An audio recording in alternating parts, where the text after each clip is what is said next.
completed our 5th day of school already, and I'm going to follow up on last week's podcast, which was all about getting to know your students that first week of school. And several of you responded with some very interesting ideas.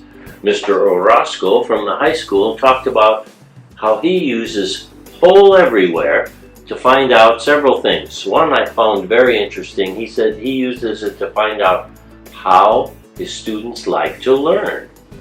Do they like to work in groups? Do they like to work individually? Or some like both ways?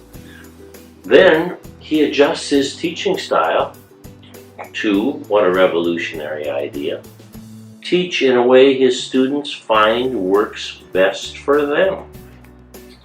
You might be a guerrilla leader, Mr. Orozco, if you start teaching in the way that works best for your students. He also used Poll Everywhere to find out what students' particular interests in American history or world history were. So then at certain times appropriate to the curriculum, he could really appeal to those particular interests and, therefore, heighten student engagement. Another idea that came forth from someone was about the PictoChart app. And that's an app that's very good for making infographics. Really allows students to utilize their individual creativity. And then this teacher said it also helps him improve by taking him out of his comfort zone. There's risk-taking again, not only for students, but for us as teachers and leaders.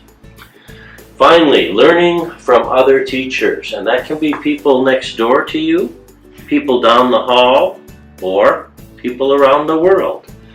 There's a very interesting website out there called alicekeeler.com/teacher tech.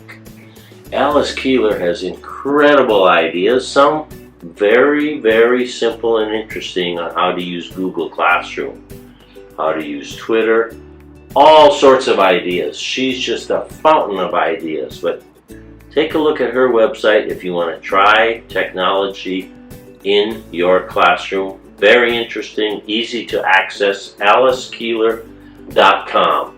And I will see you next week.